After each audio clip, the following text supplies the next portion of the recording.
Hello,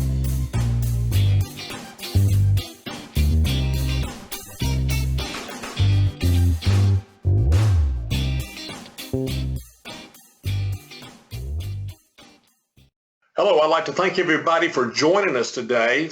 We appreciate your time out of your busy day. We're really excited about this interview that we have today. We're going to be talking to Connor Bennett of Bennett Brothers Yachts in Wilmington, North Carolina. And what he's going to talk to us about is using great service to sell. And I know these folks personally, and one of the things they're really, really famous for is their extreme high level of quality and being able to provide just extraordinary service. And this is what I think attracts a lot of people to them. We believe that this is probably part of their cornerstones of success. And we want Connor to tell us a little bit more about how they do it and about how they go about doing that too. I'm Tim Wilson. I'm your moderator today, and I'll be kind of asking Connor a lot of those questions and trying to draw out those answers. I think he's a little modest in some respects because that's how they do business. They're very, very modest about things, but their level of service is extraordinary and known all up and down the East Coast and probably all around the United States. We're going to talk a little bit about how that's been recognized also. Connor, how are you today? I'm doing well, Tim. How about yourself? I'm doing fine. I appreciate you taking the time today. I've got one question. I sent you a list of questions, but I did have one question that I need to ask you up front, and I hate to lay it on you, but the question is, you guys recently, I think about 2 years ago, and this relates to how we know that you have a very high level of service expectations at your facility. First off, tell us about an award that you guys received. I think it was maybe a year or two ago. Yes, I believe it was 2014. We received the ABRA Customer Service Award for having the premier customer service out of boat yards in North America. I don't think it gets any higher than that, does it? That's about the top of the pile right there. Yeah, that was a great win for you guys. And I remember I was at the ABRA meeting when your mother received it. Great job on that. And, that's one of the things that I think you guys do. I live near you guys. And one of the things that I've always been impressed with is you guys seem to do that unassumingly. You don't really, it's not one of the things that you struggle to do. You just have good service, and everybody has come to respect you for that. So before we get started with the actual questions, take us on a little tour of what you guys offer. Tell us a little bit about your boatyard. So right now we are a full-service boatyard located on Cape Fear River. We moved to our new facility in about 1998. We currently employ right around 25 employees locally, and we like to say we do everything from the bottom of the keel to the top of the mast or the top of the flybridge, depending on what boat you're on. That includes a full paint and fiberglass crew. We have full-time mechanics and carpenters. And we can kind of handle all of your boat's needs. We like to call ourselves your boat's boatyard. Okay, now boat building, how about that? This is basically what you're saying when you do it from the bottom all the way to the top. You do that as well in some level of boat building too. Am I correct with that? Yes, it is. We have not built a boat in about 10 years now, but we do have a strong history in custom one-off boat building. Okay. And otherwise, too, you tell us about your marina that you have. So we have about a 71-slip marina. Cape Fear Marina is located on Bennett Brothers Yachts property. So this makes it easy for us to work on a lot of different boats because we can work on you in the hard, on the hard, or in the water. Okay. And also, you're a great location for the haul outs. You're a great location in the event of storms. Being up the Cape Fear River, it makes you kind of a prime location for to be able to get away from those storms and possibly hold up there and have some repairs done, correct? It is, yeah. In North Carolina, we do deal with quite a few hurricanes, and where we sit on the Cape Fear River, the way it bends around us, we really do not experience a significant amount of storm surge, which allows us to keep boats in the water during this time. Gotcha. We have a 70-ton travel lift sitting on a slightly larger frame, which allows us to haul boats up to about 90 feet, so we can take those boats on the hard as well. Interesting. Very interesting. Okay. Well, now let's get back to the questions because this is what everybody's here for. And I've got some pretty interesting questions for you because we really want to take a peek, hopefully behind the screen and see, or behind the curtain, and see just how you guys came to win this prestigious award and continue to have that level of quality that you have today. Um, for those of us that are not in there, or those that are not around the Carolinas or East Coast, you know, tell us a little bit more about the area that we have when it comes to boatyards and, you know, the availability of boatyards in the area. It's kind of, there are a few in the Wilmington area, but basically your bigger yards are fairly far away. Is that correct? It is, yeah. Boating is, you know, very, very heavy here, but boat yards tend to be a little bit more scarce. There's boat yards. The closest large boat yard to us is probably up near Morehead City. Right, right. South, down close to Charleston. So there are a few in this area, but the one thing about the larger boats is they can really move quickly and easily. So Sure. your competition really starts to spread a geographical area when you start talking about direct competition in boat yards. Okay. Now, tell me a couple of things. What types of things do you guys do to create that higher level of service for your customers? And I know it's there. I hear about it all the time. I see the awards. So tell us what you guys do that separates you from those other boat yards, that makes these people plan their trip to your facility, stop off, you know, come up that 20-something mile trip off of the ICW or offshore to come to Bennett Brothers yachts in order to get service work done. Tell us how you kind of attract that more prestigious type of boater.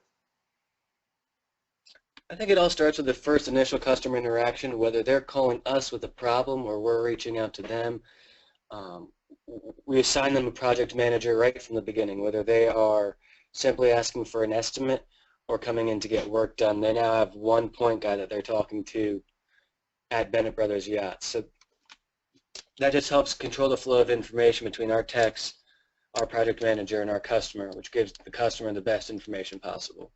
And also it creates, I would imagine, kind of a one-on-one type of situation to where, you know, you're not passing the person off from one person to the other. They've got that consistency of dealing with one particular person that's going to take care of their needs.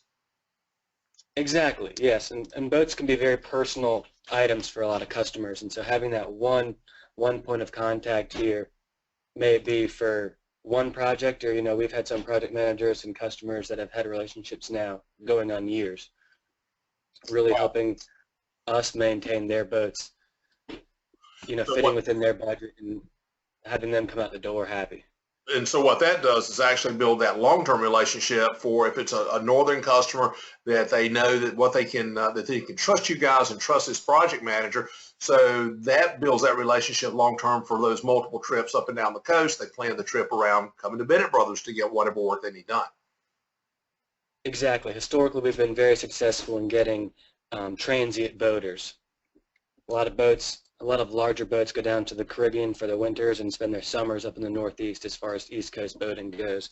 And being able to capture those transient boaters along the way, having them stop off to get work done here and having us help them remotely has been, you know, a very successful formula for us. Sure. Sure. What else do you do that really attracts those people? I mean, I don't know that you can do a lot better than what you just told us, but what are the other things that you may do that really, because of service, attracts these customers to your facility? Keeping our techs certified in all the latest certifications really helps. That helps ensure our quality of work going out the door, and it helps give the customer confidence that their engine's being worked on by a qualified technician, or their electronics are being installed by a qualified technician.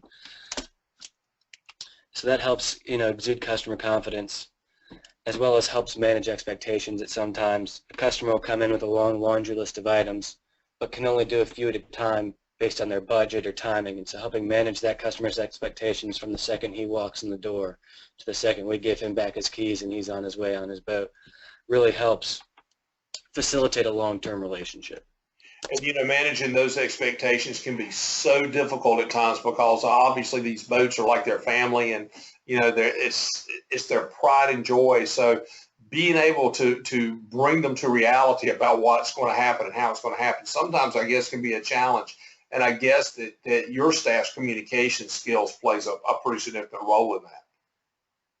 It does, and it's really a long-term goal for us, because if you help manage that customer's expectations, then they're going to leave the door a little bit happier, and they're going to be more apt to come back to you for continued work, even if the initial conversation can kind of sting a little bit, not knowing that they can get all the work done in the proper amount of time or under their budget. Okay, very good. Well, now, that having been said, can you give us an example, a scenario of where your way of doing business and your way of being able to communicate and deal with the more high-end boat customer, where that's paid off? Can you give us some specifics about where it started off and then where it ended with specific customers, without using their names, of course? We really, excel in this transient boaters, and so a lot of times these boaters find us mostly through word of mouth. I'd say is our most successful marketing tool right now.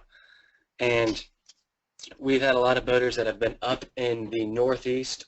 There's a 56-foot motor yacht that I'm thinking of that we had done a lot of work on about 5 years ago, and it was spending most of its time on Lake Michigan in the summers, and the boat, the owner hired a captain to bring it down to us to complete work, and he was moving on to another boat, and he hired us to not only do the work but to sell the boat as well. Okay. So having these boats come, 800 to 1,000 miles to kind of finish the owner's life cycle with this boat and close that loop when there was other boat yards. He probably passed over a dozen along the way that were capable of doing what we could have done, but he really enjoyed the relationship that he had built with us and trusted us to complete that work. Okay, very good. I keep hearing the R word here all through the conversation: relationship. So that's impressive, and that's looking at marketing today, and obviously BDC groups in the marketing business. The big thing that we push is exactly that. You have to build that relationship and word of mouth. And, it's so funny. You look back in the 70s and so forth, and many people believe that word of mouth was the way to do business. And the advertisers really didn't like that. I mean, they kind of shunned those people a little bit. And in some cases it worked, but in most cases back in the 70s it did not work. But now that your generation, and you're younger than I am, your generation understands it. That's what Facebook is about. That's what all the social medias are about. That's what the internet's about, is all about word of mouth. Even though we're not physically face-to-face, we have different ways of communicating now that do insert the word of mouth concept. And I think that's probably what gets the word around for you guys so well. So, okay, well, now let me ask you this question. Now, there are competitors around, obviously, and what do you think you guys offer that the other competitors do not? And I think I already know one of them, but I'm going to want to hear it from you. We pride ourselves in having all of our employees full-time, which gives us a little bit more of we stand by our work a little bit more because we're not using as many subcontractors. A lot of boat yards in the areas. A lot of these boat yards are more 1099 yards where we're using, full-time workers, giving them benefits, which allows us to stand by our work and warrant our work a lot better. With that being said, also, that allows the customers to get to know the techs that are working on their boat. A lot of times the customers will come to us kind of unannounced and give us a compliment on one of the techs who had gone above and beyond to help clean his way off the boat or help the customer with something that was not part of the work order. And it's really, the family atmosphere we have here at the boat yard that allows these customers to feel at home and at ease when they're here and not like they're getting taken advantage of just because they might not quite know as much about what's going on with the repairs or the upgrades on the boat as we do.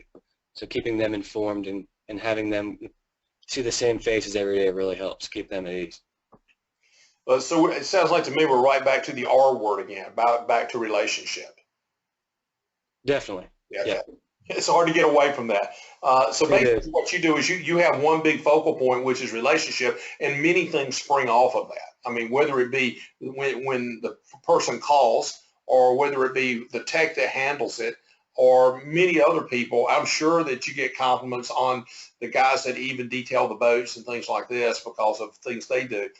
So it just starts with one big relationship goal, and you've got that, I guess, community there that believes in that. Yes, we like to think so. The obviously, I'm going to kind of get off my notes here for just a minute. My next question was going to be about your return on investment for a customer, based on the investment it takes to be able to provide this level of service. But I don't know that there's a huge investment aside from the great people that you've got, and which has to be a great investment because you have to pay good people good money. But also having a good relationship isn't really all that costly. It's just about basically setting the standard and having the expectation. Tell me a little bit about your thoughts on that. I would agree with that for the most part. The biggest cost we have with keeping customer service as high of a priority as it is on our list is the time interaction with the customers. I feel more and more now with the ease of communication, being greater and greater, that we spend more time either on the phone, FaceTime, or whatnot. Our project managers are talking with their clients and customers daily, whereas 15, 20 years ago, that might have been a weekly phone call. Gotcha. Understand. The time it takes for our project managers and our techs to sit down with the customers and explain to them what we're doing, why we're doing it, and the reason behind our estimates does add a little bit of time, and kind of can affect the return on investment, but overall, it's a very small cost. Okay. In the scheme. Very good. Now, that having been said, and I'm going to go back in history a little bit here. Tell me a little bit about the history of Bennett Brothers and how your approach to sales and customer service, how that was kind of founded, and who founded that, who started that and demanded that. So Bennett Brothers Yachts was started in 1986 in Stamford, Connecticut as a brokerage firm above a sail loft by my mom and my dad, Paul Bennett and Tricia Bennett. And as the brokerage grew, the need for a repair yard, or really how it started was building new boats for the brokerage. We started off really on the backs of Sparkman and Stevens yachts, specifically the Stevens 47s. That was my dad's background. He was the president for that production line before starting off Bennett Brothers Yachts. So once Stevens 47 stopped being built, we found a need for our customers to keep upgrading their boats, and so we decided to build them ourselves. Once we started building, having a full-service boatyard was pretty much necessary to keep the sustainability of the business alive. Okay. About 1991, we moved Bennett Brothers down to North Carolina, looking to kind of be that midway transient point as a stop as a boatyard. That was really more of a service move than a brokerage move.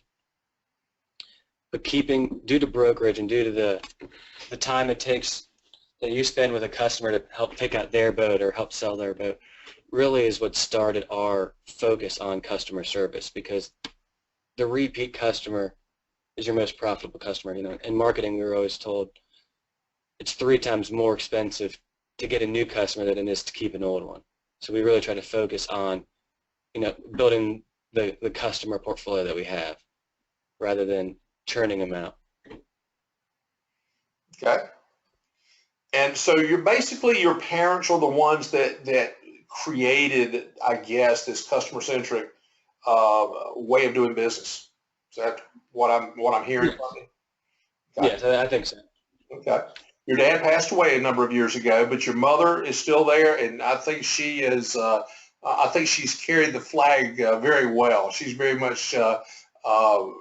still in that customer-centric state of mind, is she not? I would agree 100%. She's a great lady. Those of you that don't know her, you should meet Trish Bennett. She is the classiest act you'll ever meet, as you are, Connor, and I appreciate you taking the time today. But one more question I've got, or actually two more. How do you instill this almost culture, like this customer service culture, into those employees? The good thing is they are your employees. You're right. They're not the 1099 guys that you have no control over. These are your employees. But how do you bring that culture to them and get that buy-in? We really try to, have them imagine themselves in their customer's shoes. And so whenever an employee comes to us to suggest, maybe an additional item on the estimate, or they get on the boat and they realize maybe this doesn't need to be done, but the full detail might not need to be done, but let's at least get the deck and the windows done, and they can spend the rest of that money on something else upgrading. And having our employees really think in the eyes of a customer on how the customer wants to spend their money on the boat really helps us kind of understanding where the customer is coming from, and not try to just turn them out the door as quick as possible. Okay. And go ahead. I'm sorry. Kind of having them walk in the customer's shoes, and we always ask, if you were the customer, how would you react to the question you just asked us? So really having them play the customer throughout that whole process, I think has been an integral part of keeping our employees, with that customer-centric approach. Well, I'm gonna give a little bit of information here that I'm personally aware of too, that I'm not even going to ask you to answer this question. But one reason I think that you're successful at it, from what I've seen, because I am local, I'm pretty active in the marine industry, is because your employees are they love their job so much, they're so well treated and so happy at Bennett Brothers Yachts that they want to be part of that. I mean, I hear so many stories about, you've got a lot of guys that are long-term there. This is not something that you're a lot of turnover. It's almost like a family there. And in many ways, it's probably better than a family, because I see things, and you know what I'm about to say. I see every Friday morning or many Friday mornings, you guys getting bagels for this huge crew that you have down there. To just nice things for them. They're treated well, so they stay. And I think that makes for an environment that makes it very easy to buy into the culture and be a part of that really good customer service culture. So I'll save you from having to say it, because I know it to be true. I hear in the marine industry about how it's a great place to work, and people enjoy working there and want to stay there. So I think that's an important part as well. So, okay, great stuff. I mean, I think it's very fundamental, but it's also fundamental that there's a commitment there all the time. It's not something that's up and down. It's something that you guys just make part of your environment, part of the way of doing business, and therefore it's easy looking, even though it's not necessarily easy. Tell me one last question before we go. Tell me what's next for Bennett Brothers. You guys seem to always have something going on great. You guys just are trudging along, continuing to do a great job. You've won some great awards. Tell me what you see in the future, and ways that you would like to improve Bennett Brothers or do differently at Bennett Brothers. Now, here at Bennett Brothers right now, we're definitely in a growth mode, taking on skilled labor. We've added about 4 or 5 guys to the list this year, and are looking to add more. With the economy turning around, I think all boat yards seem to be a little bit busier right now, so we enjoy that.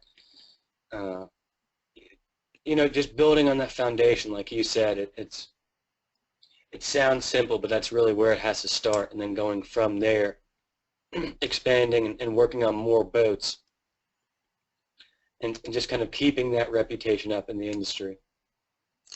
Well, in closing, one thing I would like to say, I am really glad I'm not your competitor, because you would be a very tough act to follow. And I think so many of your customers feel that way. And actually, I think many in the industry feel that way.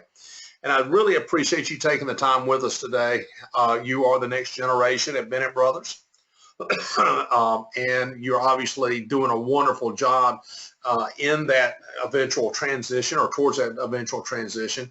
And it's I always love to come over the Isabel Stellings Bridge and look at the activity going on over there, and just think about what you guys are up to. So you're a great, you make a great contribution not only to the marine industry but to the community that I live in, and I want to thank you for that as well. Thank you, Tim. Okay, guys, thanks again for joining us today. We do appreciate it. I want to thank Connor Bennett, like I said, for joining us. He did a great job on this. Again, it's Connor Bennett at Bennett Brothers Yachts. If you have any follow-up questions, hey, man, look him up online. Give Connor a call. I'm sure he would love to talk with you. If you're brokers out there and you're moving boats up and down the coast, hey, there's your stop-off point right there, too. That's that would be a great place to go. And again, if we can help you in any way, guys, let us know. Thanks for joining us. Thank you for having me, Tim.